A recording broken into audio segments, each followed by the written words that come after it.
প্রসেনজিৎ চট্টোপাধ্যায় অভিনেতা না হলে কি হতো? ডাক্তার। কার সঙ্গে নিজেকে দেখতে চান, কার সঙ্গে কাজ করতে চান, এখনো কাজ করা হয়? মাধুরী দীক্ষিত।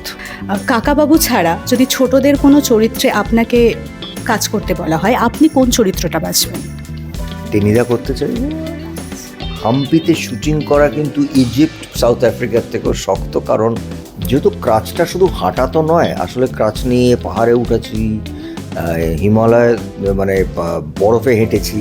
এখন এমন হয়ে গেছে, তোমাকে খুব অনেস্টলি বলছি, অ্যাজ অ্যান অ্যাক্টর আমার কাছে এখনই ক্রাচটা এনে দিলে আমার 1 মিনিট লাগবে কাকাবাবু হতে।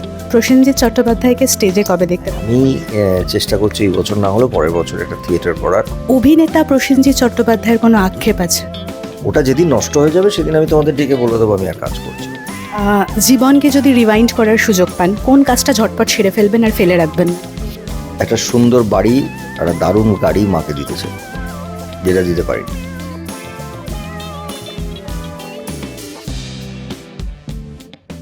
বাড়ির বড়রা যেমন পরিবারের ছোট বড় সকল সদস্যর কথা ভাবেন, ঠিক তেমনভাবেই ইন্ডাস্ট্রির জ্যেষ্ঠ পুত্র ভেবেছিল ছোটদের কথা।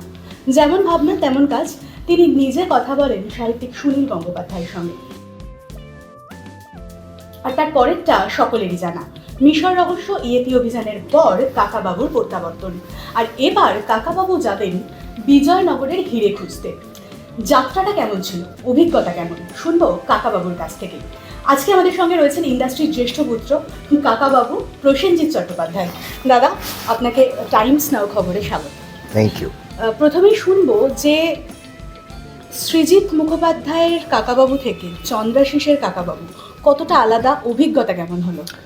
হ্যাঁ, অবশ্যই আমাদের এই কাকাবাবুর জার্নি আমরা শুরু করেছিলাম সুনীলদার থেকে পারমিশন নিয়ে, এবং তখন আমার মনে হয় সৃজিতের অটোগ্রাফ 22শে শ্রাবণ রিলিজ করেছে, এবং আমি যখন প্রথম ওকে বলেছিলাম অনেস্টলি ও খুব একটা অনেক বছর আগের লেখা, এটা অবশ্যই আমাদের সবাই খুব প্রিয় চরিত্র এবং সাহিত্য, শিশু সাহিত্য বিশেষ করে। কিন্তু এখনকার সময় তারপর 10-12 দিনের মতো স্ক্রিপ্ট লিখে চলে এসেছিলো, এসে বললো যে আমরা ডান, এবার চলো আমরা যাই। তো সেখান থেকে আমার যেন বারবার মনে হয় যে সৃজিত কাকাবাবু, সন্তু এবং এই যে মিলিউডটাকে তৈরি করে দিয়েছে পরপর 3টে ছবি করে, এবং ওই প্যাটার্নটা না কাকাবাবুর উপন্যাসেও ছিল যেরকম, সেটাকে এত সুন্দরভাবে এখন আমার মধ্যেও ঢুকে গেছে। মানে আমি যখন কাকাবাবু করি এখন আর নতুন করে আমায় ভাবতে হয় না, মানে কাকাবাবুর চরিত্রায়নটা পুরো এমনভাবে শেপ দিয়েছে। তো আমাদের সবারই মনে হয়েছিল, এবং সৃজিত প্রথম থেকে আমাদের সাথে ছিল, যে এইবারে যখন আমরা 3টে বিদেশের গল্প ছিল হয়ে গেছে, এবার আমরা খুঁজতে বেরোলাম হীরের মতন যে এমন একটা গল্প যেটা আমাদের ভারতবর্ষের একটা ইতিহাস, এবং গল্পটার মধ্যে আরও মেটেরিয়াল আছে মানে যে গল্পটা, অনেক গল্প আছে যেগুলো পড়তে খুব ভালো লাগে, সুনীলদার প্রত্যেকটা গল্প প্রত্যেক পুজোয় বেরোতেন, কিন্তু কিছু গল্প আছে যেগুলো সিনেম্যাটিক, যার মধ্যে প্রচুর লেয়ার্স আছে, চরিত্র আছে, মার্ডার মিস্ট্রি আছে। তো আমার মনে হলো, আমাদের সবার মনে হয়েছিল, আমরা একটা টিম বসেছিলাম এবং বেশ কিছু সবারই একটা কেরম মনে হয়েছিল যে বিজয়নগরের হিরেটা বলে রাইট। এবার আমরা বললাম যে না, এবার সৃজিতও বললো যে এবারে না, এটাকে তো আবার আরও, আমার যেটা ইচ্ছে যে কাকাবাবু আরও 2-2.5-3 বছর অন্তর অন্তর করবো। তো আমাদের মনে হচ্ছিলো Chandrashis can really do it. আমার ডিফারেন্স কিছু লাগেনি, আমার মনে হয় সৃজিত যেটা করেছিলেন সেটা প্রায় 13-14 বছর আগে ও না এই কাকাবাবুর একটা ভিজুয়াল ট্রিট দিয়েছিল দর্শককে।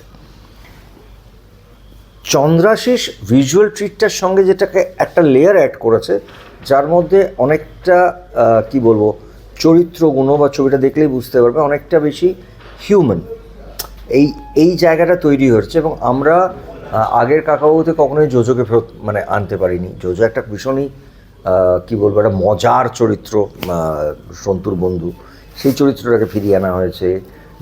বিপি শর্মা যিনি কাকাবাবুকে তৈরি করেছেন সেই চরিত্রটাকে ফিরিয়ে আনা হয়েছে, এবং রিলেশনশিপটা কাকাবাবুতে একটা যে পার্সোনাল রিলেশনশিপ মানুষের সঙ্গে মানুষের, সেটাকে একটা প্রাধান্য দেওয়া হয়েছে, এবং তার সঙ্গে যেরকম বাচ্চাদের যে এলিমেন্টগুলো থাকতে হয়, যেটা বইতেও আছে, সেটাকে মেনটেন করেছে।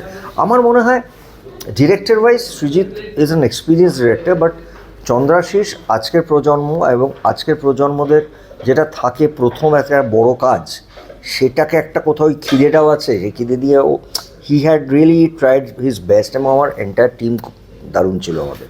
তো আমরা আসলে কাকাবাবু যখনই করি, সে সৃজিতই করুক আর চন্দ্রাশিস করুক, আমার মনে হয় আমরা যখন এই প্রসেসটা শুরু করি বা শুটিং করি এবং ইভেন যখন আমরা এটার প্রমোশনেও নামি রিলিজের সময় আমরা না ভীষণভাবে ছোটো হয়ে যাই তখন, মানে কাকাবাবুটা না ঠিক এটা আমাদের সবার কাছে একটা কি বলবো শৈশব, ওই ওই ওই জায়গাটা তৈরি হবে। আমার ধারণা চন্দ্রাশিসের এই বিজয়নগরের হিরে মানুষের কাছে একটা নতুন অ্যাঙ্গেল দেবে সিনেমার। একজন শারীরিক প্রতিবন্ধীর চরিত্রে অভিনয় করাটা কতটা চ্যালেঞ্জিং? তো প্রতিবন্ধী নিজেকে মনেই করে না কাকাবাবু, তো আমিও তাই যে কাকাবাবুর একটা ক্রাচ আছে, পা খারাপ, পাটা নেই, মানে পাটা নষ্ট। কিন্তু হ্যাঁ, এইটা প্রথম যে ছবিটা আমি করেছিলাম, যেহেতু ক্রাচটা শুধু হাঁটা তো নয়, আসলে ক্রাচ নিয়ে পাহাড়ে উঠেছি, হিমালয় মানে বরফে হেঁটেছি, মরুভূমিতে হেঁটেছি, বাঘসিংহের সামনে পড়েছি। সো এটা না আমাকে প্রথম ছবির সময় এটাকে প্রায় 6 মাস ধরে আমার প্র্যাকটিস করতে হয়েছিল, যেটা আমার মনে হয় যেটা ক্রাচ নিয়ে বহুদিন থাকলে একটা মানুষ শুধু চেয়ার টেবিলে বসা, গাড়িতে ওঠা, হাঁটা, সিঁড়ি দিয়ে এখন এমন হয়ে গেছে, তোমাকে খুব অনেস্টলি বলছি, অ্যাজ অ্যান অ্যাক্টর আমার কাছে এখনই ক্রাচটা এনে দিলে আমার 1 মিনিট লাগবে কাকাবাবু হতে। ওটা এখন আমার একটা জিনিস হয় না, এটা যে ভেতরে ঢুকে যায়, সেটা এখন ভেতরে ঢুকে গেছে।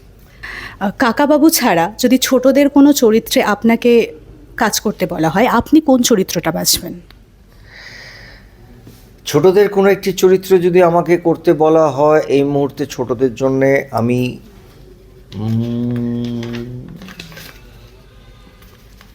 টেনিদা করতে চাইব। 23শে জানুয়ারি সরস্বতী পুজোর দিন মুক্তি পাচ্ছে বিজয়নগরের হিরে। এখন বাচ্চারা খুব একটা বই পড়ে না, তার উপর ওটিটি কেন্দ্রিক, সবটাই এতটা ওটিটি নির্ভর। কি প্রত্যাশা আপনার ছবি নিয়ে? আমার 23শে জানুয়ারি মানে সরস্বতী পুজোর দিন বিজয়নগরে হিরে আসছে, এবং কাকাবাবু হয়তো বাচ্চারা এই মুহূর্তে পড়েন না, কিন্তু আমার কোথাও একটা বারবার মনে হচ্ছে যে এইটা প্রায় 2.5 বছর 3 বছর পরে আসছে, কিন্তু মানুষজন কাকাবাবুকে ভোলেননি। আমি বাচ্চাদের মধ্যে সেই উন্মাদনা দেখছি, এবং আমরা না একটা জিনিস জাজ করে নিই। আমি সত্যি কথা বলছি, আমি একটুও প্রমোশনের জন্য বলছি না, আমার কাছে বেশ কিছু বাচ্চা স্কুলে এসেছিল হাতে কাকাবাবু সমগ্র বই নিয়ে, এবং তার উপর আমাকে দিয়ে সই করালো। সেটাও যেরকম ঠিক, আমার মনে হয় আমরা ভাবি ওদেরকে ওপর থেকে যে ওরা এটা জানে না, কিন্তু ওরা সবটা জানে, মানে ওদের এই ভ্যালুসটা আছে। এবং কাকাবাবুর সুবিধেটা হচ্ছে এমন কোনো বাঙালি ফ্যামিলি নেই যেখানে তার বাবা মা হোক, তার দাদু দিদা হোক, বা তার দাদা হোক, হয়তো এই মুহূর্তে একটা ক্লাস 7 বা 8-এর বাচ্চা নাও পড়তে পারে, কিন্তু তার বাড়ির কেউ না কেউ পড়ে বলবে চল কাকাবাবু দেখে আসি। কারণ সবাই জানে কাকাবাবু না আসলে বাঙালিদের একটা একটা কী বলবো, একটা ইমোশন নস্টালজিয়া একটা এই কাজ করে, ছোটোবেলায় সবারই পড়া।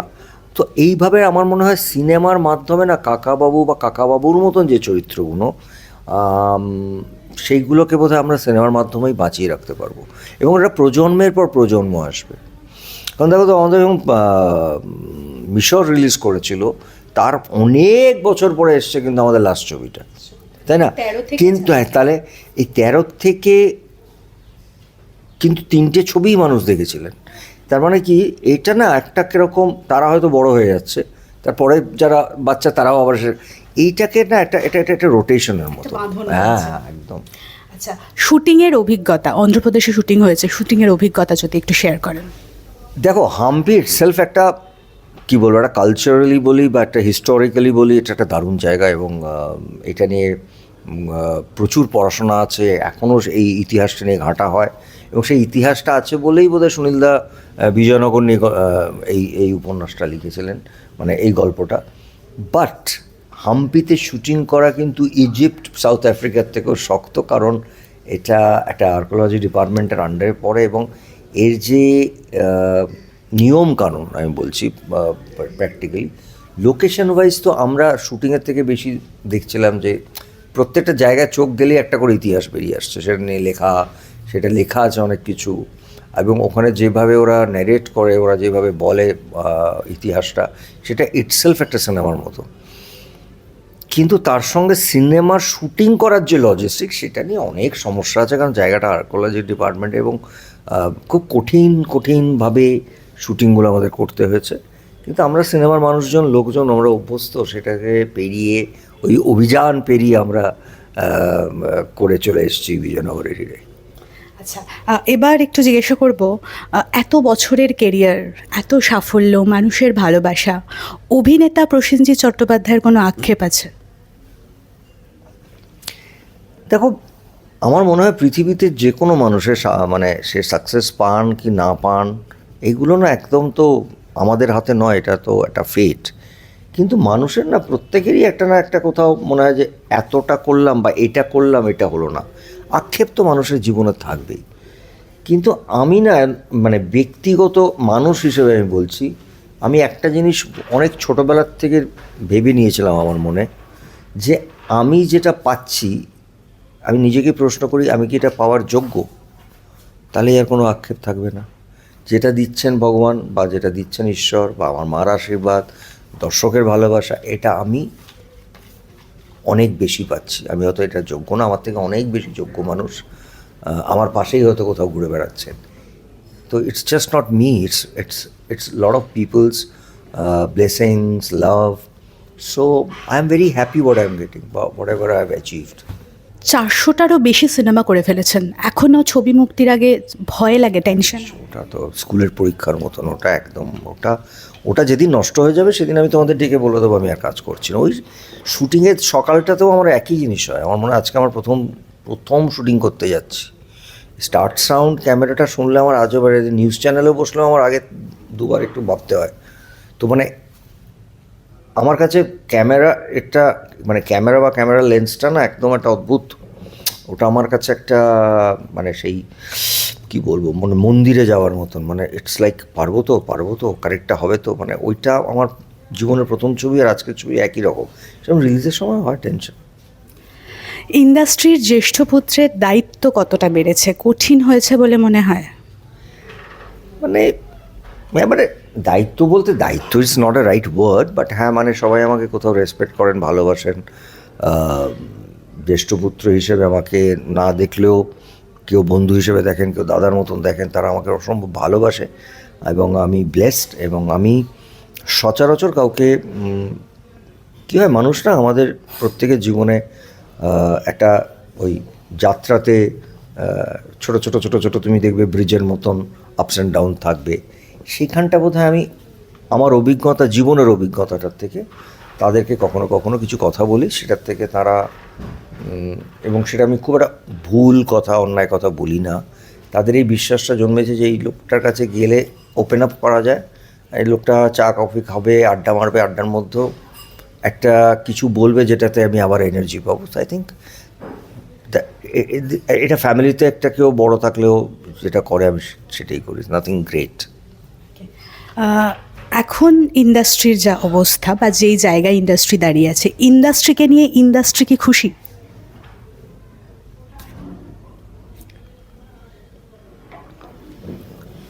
দেখো, কাজের জায়গার থেকে তো আমি বলবো যে নিশ্চয়ই অনেক কাজ হচ্ছে এবং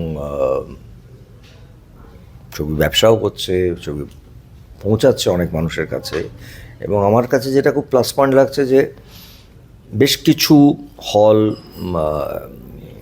শতদ্বীপ থেকে, SVF থেকে এরা করছেন বাইরে, যেটা খুব প্রয়োজন। এটা শুরু হয়েছে কয়েক বছর ধরে, তারপরে এখন এটার ভলিউম বাড়ছে এবং আরও বাড়ুক আমি চাই। কারণ একটা সময় আমরা কোথাও একটা বড় দর্শককে একটু থিয়েটার, মানে তাদের জায়গা যেটা সিনেমা দেখার জায়গা, সেটার থেকে আমরা একটু সরে গেছিলাম। সেটাতে আমাদের ইন্ডাস্ট্রিগতভাবে সবাই খুব ওটাতে একটা ড্রাইভ দিয়েছে, অ্যান্ড দ্যাটস ওটাই আবার সিনেমার দর্শককে ফেরাবে। কারণ শহরের মধ্যে যারা আমরা ছবি দেখি তার জন্য যে মাল্টিপ্লেক্স আছে বা সিঙ্গল স্ক্রিন আছে, সেটা খুব একটা বেড়ে যাবে না, কিন্তু ওটাকে আবার বাড়াতে হবে। সেই জার্নিটা শুরু হয়েছে, that's a very good sign. আর একটা কি বলবো, একটা আমি এটাকে না এইভাবে বলতে চাই যে আসলে আমি সবাই, তোমাদেরও বলছি, মানে আমি দর্শকদেরও বলছি, প্রত্যেকটা কথা না যে কথাটা বলছেন তার থেকে শুনুন। আপনারা তৃতীয় মানুষের কাছ থেকে শুনবেন না বা চতুর্থ মানুষের কাছ থেকে শুনবেন না। আসলে কথা কেউ কারো সম্পর্কে বলছেন, সেটা যদি 3টে বা 4টে লেয়ার্সের পরে গিয়ে তাদের কাছে পৌঁছায়, তার মানেটাই পাল্টে যায়।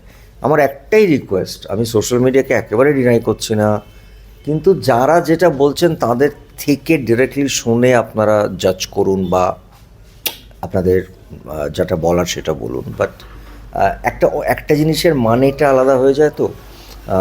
আর এখন তো একটা সুবিধা আছে, যেহেতু এখন ডিজিটাল এডিট বলে একটা কথা আছে, সেখানে যেন আমরা সিনেমাকে এডিট করি, কথাও এডিট হয়ে যায়, কথাটার মানেটা পাল্টে যায়। এইগুলো না হলে তো বোধহয় পরিস্থিতিটা অনেকটা বেটার থাকবে। যে এই একটা চেহারা দেওয়া হচ্ছে যে সব আমাদের ইন্ডাস্ট্রিতে প্রচুর ঝামেলা গণ্ডগোল, এর সঙ্গে এইগুলো কিছু নয়, কিন্তু এটা জাস্ট একটা ঘরে বসে 3 ঘন্টা মিটিং করলে মিটে যাবে।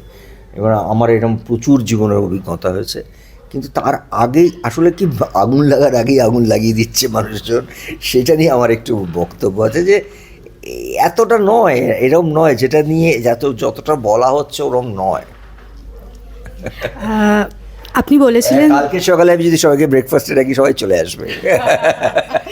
আচ্ছা আপনি বলেছিলেন আপনি স্টেজে ফিরবেন, প্রসেনজিৎ চট্টোপাধ্যায়কে স্টেজে কবে দেখতে পাবেন? আমি চেষ্টা করছি এই বছর না হলেও পরের বছর একটা থিয়েটার করার, খুব অনেস্টলি করবো, কারণ থিয়েটারটা একটা আমার কাছে ওটা আবার নিজেকে গ্রুম করা বলি, নিজেকে আবার একটা এক্সট্রা এনার্জি আনা, একটা অভিজ্ঞতা আনা, থিয়েটারটা করা দরকার আছে।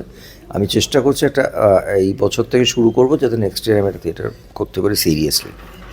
আচ্ছা এবার একটা র্যাপিড ফায়ার করব, ভাবনার সময় দেবো না কিন্তু, ঠিক আছে? ওকে। প্রসেনজিৎ চট্টোপাধ্যায় অভিনেতা না হলে কি হতেন? ডাক্তার। পুরনো কোনো জুটিকে যদি পর্দায় ফিরিয়ে আনতে বলা হয় কাকে আনবেন? মানে আমাকে বাদে? হ্যাঁ আপনাকে বাদে। ও ধরমজি হেমাজি। কার সঙ্গে নিজেকে দেখতে চান, কার সঙ্গে কাজ করতে চান, এখনো কাজ করা হয়নি? মাধুরী দীক্ষিত। আপনার করা আপনার সেরা দুটো কাজ? এইটা বলা খুব মুশকিল, কারণ আমার প্রায় 400-র ওপর ছবি, তার থেকে দুটো ছবি বাছা খুব মুশকিল। তাহলেও লোকে যেটা বলেন, আমার দোসর একটি one of my favourite, and জানি না, মনের মানুষ আর জাতিস্বর। আচ্ছা জীবনকে যদি রিওয়াইন্ড করার সুযোগ পান, কোন কাজটা ঝটপট সেরে ফেলবেন আর ফেলে রাখবেন না? ওয়েল, একটা সুন্দর বাড়ি, একটা দারুণ গাড়ি মাকে দিতে চাই, যেটা দিতে পারিনি। Thank you so much. আর বিজয়নগরের হিরে নিয়ে দর্শক, হ্যাঁ 23শে জানুয়ারি মানে সরস্বতী পুজোর দিন আমরা কাকাবাবুর টিম, কাকাবাবু, সন্তু, জোজো এবং পুরো টিম আমরা আসছি। একেবারে সরস্বতী পুজো, তারপর 23, 24, 25, 26 4 দিন পরপর ছুটি, একেবারে সবাই মিলে, ফ্যামিলির সবাই মিলে আপনারা চলে আসুন, আপনারা এসে ছবিটা দেখুন। এবং বিজয়নগরের হিরেটা একটা সিনেমা নয়, কারণ এই জার্নিটায় বা এই অভিযানটায় আপনারা আমাদের সঙ্গে থাকুন, এবং আই এম শিওর যে হলে বসে এই ছবিটা আপনারা ফ্যামিলি নিয়ে পুরো দেখতে খুব পছন্দ করবেন, ভালো লাগবে আপনাদের সবাই। So Kakababu on behalf of entire Kakababu team আপনাদের ওয়েলকাম করছে 23 জানুয়ারি। কাকাবাবুর সঙ্গে আপনাদের দেখা হচ্ছে হলে 23শে জানুয়ারি। আর এরকমই আরও খবর দেখতে, আরও ইন্টারভিউ দেখতে আপনারা চোখ রাখুন টাইমস নাও খবরে।